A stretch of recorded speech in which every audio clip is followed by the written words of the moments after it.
Sednaya. The name itself sends chills down the spines of Syrians.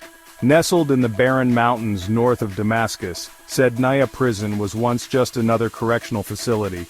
Built in 1987, its initial purpose was to house military offenders. Surrounded by an eerie silence, the prison was a world away from the hustle and bustle of the Syrian capital. Few could have imagined the horrors that would unfold within its walls.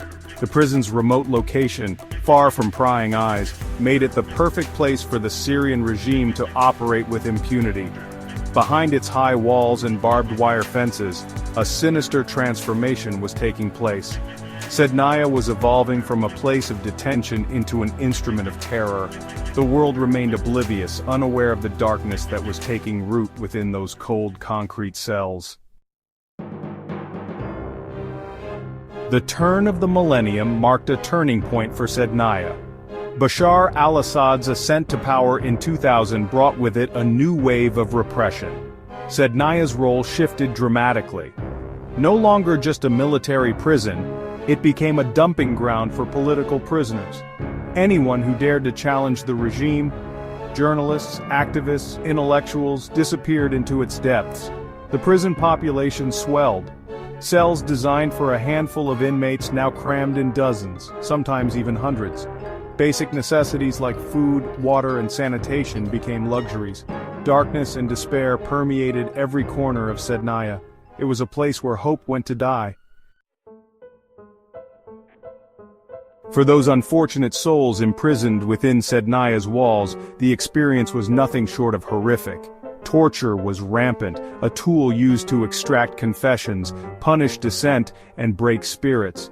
Prisoners endured unimaginable horrors, beatings, electrocutions, sexual assault. The methods were as varied as they were cruel. The lack of food and medical care was another form of torture.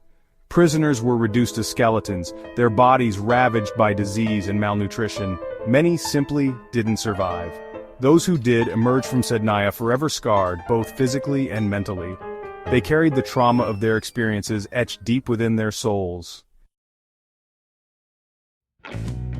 Despite the regime's efforts to maintain secrecy, whispers of the horrors taking place within Sednaya's walls began to leak out.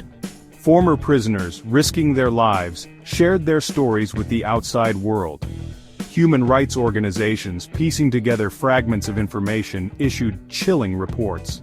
Amnesty International, in a groundbreaking 2017 report, described Sednaya as a human slaughterhouse. The organization estimated that between 5,000 and 13,000 people had been extrajudicially executed within the prison's walls between 2011 and 2015. The true number is likely much higher, but the regime's tight grip on information makes it impossible to know for sure.